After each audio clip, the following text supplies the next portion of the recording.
ವೀಕ್ಷಕರೇ ನಮಸ್ಕಾರ. ನಾನು ನಿಮ್ಮ ನಾಗರಾಜ್ ಚೋಳೂರು, ಪ್ರಖ್ಯಾತ ಜ್ಯೋತಿಷಿ, ವಾಸ್ತು ಹಾಗೂ ಸಂಖ್ಯಾಶಾಸ್ತ್ರಜ್ಞರು ಮಾತನಾಡ್ತಾ ಇರ್ತಕ್ಕಂಥದ್ದು. ವೀಕ್ಷಕರೇ, ಮೊನ್ನೆ ತುಮಕೂರಿನಲ್ಲಿ ಒಂದು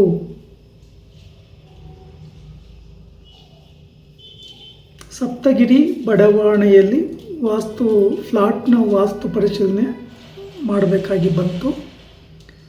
ಅವರು ನನ್ನನ್ನು ಅವರ ಮನೆಗೆ ಕರ್ಕೊಂಡು ಹೋದಂಥ ಒಂದು ಸಂದರ್ಭದಲ್ಲಿ ಪೂರ್ವ ಈಶಾನ್ಯದಲ್ಲಿ ಎಂಟ್ರೆನ್ಸ್ ಇದೆ, ದೊಡ್ಡದಾಗಿದೆ, ಒಳ್ಳೆ ಗಾಳಿ ಬೆಳಕೆಲ್ಲ ಬರ್ತದೆ. ಇವರಿರ್ತಕ್ಕಂಥದ್ದು 3ನೇ ಫ್ಲೋರ್ನಲ್ಲಿ. ಆ ಫ್ಲೋರ್ಗೆ ಹೋದಂಥ ಒಂದು ಸಂದರ್ಭದಲ್ಲಿ ಇವರ ಫ್ಲಾಟ್ನಲ್ಲಿ ಈಶಾನ್ಯಕ್ಕೆ ಬೆಡ್ರೂಮ್ ಕೊಟ್ಟಿದ್ದಾರೆ. ಉತ್ತರ ಈಶಾನ್ಯದಲ್ಲಿ ಮುಖ್ಯ ಬಾಗಿಲಿದೆ. ದೇವ್ರ ಮನೆಯನ್ನು ಪೂರ್ವಕ್ಕೆ ಕೊಟ್ಟರು. ದೇವ್ರ ಮನೆ ತುಂಬ ಚಿಕ್ಕದಾಗಿದೆ. ಅಲ್ಲಿ ಕೂತ್ಕೊಂಡು ಪೂಜೆ ಮಾಡಲಿಕ್ಕೆ ಸ್ವಲ್ಪ ಕಷ್ಟ ಆಗುತ್ತೆ, ಅಷ್ಟು ಚಿಕ್ಕದಾಗಿ ಕೊಟ್ಟಿದ್ದಾರೆ. ಮತ್ತು ಆ ದೇವರ ಮನೆಯಲ್ಲಿ ದೀಪಗಳನ್ನು ಆಪೋಸಿಟ್ಟಾಗಿ ದೀಪ ಹಚ್ತಾ ಇದ್ದಾರೆ. ಅಂದರೆ ಇವರ ಕಡೆ ಮುಖ ಮಾಡಿಕೊಂಡು ದೀಪ ಹಚ್ತಾ ಇದ್ದಾರೆ. ಅವರಿಗೆ ದೇವರ ಎದುರಾಗಿ ಕುಳಿತುಕೊಂಡು ದೇವರಿಗೆ ಅಭಿಮುಖವಾಗಿ ದೀಪ ಹಚ್ಚಿ ಅಂತೇಳಿ ಸಲಹೆಯನ್ನು ಕೊಟ್ಟಿದ್ದೇನೆ. ಇನ್ನು ದೇವರ ಮನೆಗೆ ಅಟ್ಯಾಚ್ ಆಗೋ ಹಾಗೆ ಅಡುಗೆ ಮನೆ ಕೊಟ್ಟಿದ್ದಾರೆ. ಈ ಅಡುಗೆ ಮನೆಯದು ಹೆವಿ ಭಾರ ಬಿದ್ದಿದೆ. ಮತ್ತು ಅಡುಗೆ ಮನೆಯಲ್ಲಿ ಸ್ವಲ್ಪ ಚಿಕ್ಕದಾಗೇ ಇದೆ. ಇನ್ನು ಫ್ಲಾಟ್ ವಿಶೇಷವಾಗಿ ಒಳ್ಳೆ ಗಾಳಿ ಬೆಳಕು ಎಲ್ಲ ಬರ್ತಾ ಇದೆ.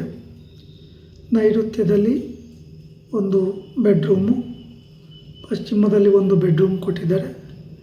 ನೈಋತ್ಯದಲ್ಲಿ ಕೊಟ್ಟಿರ್ತಕ್ಕಂಥ ಬೆಡ್ರೂಮ್ ಬಾಗಿಲು ಉಚ್ಚ ಸ್ಥಾನದಲ್ಲಿದೆ. ಇನ್ನು ಪಶ್ಚಿಮ ದಿಕ್ಕಲ್ಲಿ ಕೊಟ್ಟಿರ್ತಕ್ಕಂಥ ಬಾಗಿಲು ನೀಚ ಸ್ಥಾನದಲ್ಲಿ ಇದೆ. ಇಲ್ಲಿ ಫ್ಲಾಟ್ನಿಂದ ಇವರು ಹೊರಗಡೆ ಬಂದಾಗ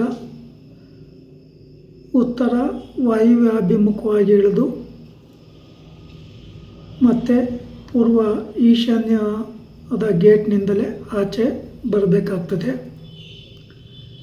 ಇಲ್ಲಿ ಈ ಈಶಾನ್ಯದಲ್ಲಿ ಕೊಟ್ಟಿರ್ತಕ್ಕಂಥ ಬೆಡ್ರೂಮನ್ನು ಇವರು ಯೂಸ್ ಮಾಡ್ತಾ ಇಲ್ಲ, ಹಾಗೆ ಖಾಲಿ ಬಿಟ್ಟಿದ್ದಾರೆ. ಸಾಕಷ್ಟು ಸ್ವಲ್ಪ ವಾಸ್ತು ಬಗ್ಗೆ ವಿಚಾರಗಳನ್ನು ತಿಳ್ಕೊಂಡಿರೋದ್ರಿಂದ ಅಲ್ಲಾಗೆ ಗ್ಯಾಪ್ ಬಿಟ್ಟು ಯಾವುದೇ ಭಾರ ಆಗುತ್ತೆ. ಒಂದು ಮಂಚ ಇದೆ, ಅದು ಸಹ ಭಾರ ಆಗುತ್ತೆ. ಹಾಗಾಗಿ ಅವ್ರಿಗೆ ಏನೇನು ತಪ್ಪಾಗಿದೆ ಈ ಫ್ಲಾಟ್ನಲ್ಲಿ, ನಿಮ್ಮ ಕೊಠಡಿಯಲ್ಲಿ ಅಂತೇಳಿ ತಿಳಿಸಿದ್ದೇನೆ. ಆಗ ಅವ್ರಿಗೂ ಸಹ ಆ ವಿಚಾರ ಗೊತ್ತಿದೆ. ಬಟ್ ಫ್ಲ್ಯಾಟ್ಗಳಲ್ಲಿ ನಾವು ರೂಮ್ಗಳನ್ನು ನೋಡುವಾಗ ಅಲ್ಲಿ ಆ ಫ್ಲ್ಯಾಟಿಗೆ, ಆ ಕೊಠಡಿಗೆ ಆಯಾ ಸರಿಯಾಗಿ ಇರೋದಿಲ್ಲ. ಮತ್ತು ವಾಸ್ತು ಪ್ರಕಾರ ಪೂರ್ಣವಾಗಿ ಆ ಫ್ಲ್ಯಾಟ್ನ ಕೊಠಡಿಗಳು ಸಿಗೋದಿಲ್ಲ. ತುಂಬ ಕಡೆ ನೋಡಿದ್ದೇನೆ, ಇಲ್ಲಿ ಒಂದೇ ಕಡೆ ಅಂತ ಅಲ್ಲ, ತುಂಬ ಕಡೆ ನೋಡಿದ್ದೇನೆ. ಅದು ಇಂಜಿನಿಯರ್ ಪ್ಲ್ಯಾನ್ ಪ್ರಕಾರ ಮತ್ತು ಅಲ್ಲಿಂದ ಏನು ಪರ್ಮಿಷನ್ಸ್ ತಗೋಬೇಕು ಅಂತ ಇರ್ತಾರೆ ಅವರು, ಆ ಒಂದು ಇದರ ಮೇಲೆ ಆ ಪ್ಲ್ಯಾನ್ಗಳು ರೆಡಿಯಾಗಿರ್ತವೆ.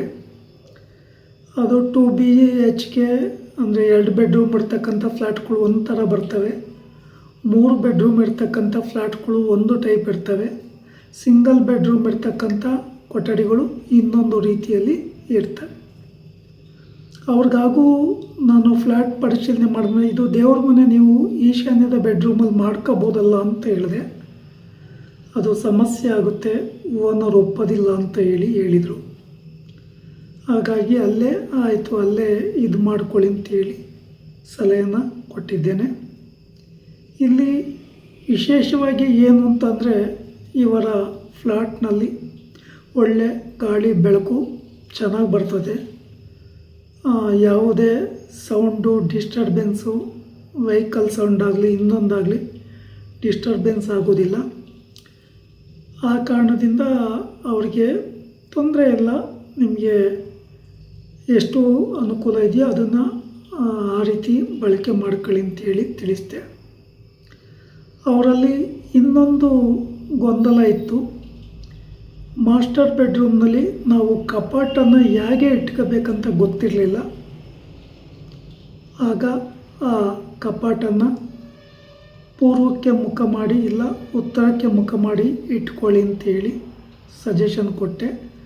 ಅಲ್ಲಿ ಹಾಗೆ ಹೇಳಿದಾಗ ಆಗಲೂ ಗೊಂದಲ, ಯಾವ ಮೂಲೆಯಲ್ಲಿ ಇಡಬೇಕು ಅಂತೇಳಿ ಕೇಳಿದರು. ನೈಋತ್ಯದ ಮೂಲೆಯಲ್ಲಿ ಪೂರ್ವಾಭಿಮುಖವಾಗಿ ಮುಖ ಮಾಡಿ ಇಟ್ಕೊಂಬೋದು ಒಳ್ಳೆಯದು ಅಂತೇಳಿ ತಿಳಿಸಿದ್ದೇನೆ. ಹಾಗೆ ಈ ವಾಸ್ತುವಿನಲ್ಲಿ ಪೂರ್ಣ ಪ್ರಮಾಣದ ಫ್ಲ್ಯಾಟ್ಗಳಲ್ಲಿ ವಾಸ್ತು ಸಿಗಲ್ಲ ಅಂಥೇಳಿ ಅವ್ರಿಗೂ ಸಹ ಗೊತ್ತಾಗಿದೆ. ಹಾಗಾಗಿ ಸೂಕ್ತ ಸಲಹೆ ಮಾರ್ಗದರ್ಶನವನ್ನು ಆ ಮನೆಯವರಿಗೆ ತಿಳಿಸಿದೆ. ವೀಕ್ಷಕರೇ, ಈ ವಿಡಿಯೋ ಇಷ್ಟ ಆಯಿತು ಅಂದರೆ ಲೈಕ್ ಮಾಡಿ, ಶೇರ್ ಮಾಡಿ, ಫಾಲೋ ಮಾಡಿ, ಆ ಲೈಕನ್ ಒತ್ತಿ, ಬೆಲ್ ಐಕನ್ ಒತ್ತಿ. ನಮಸ್ಕಾರ.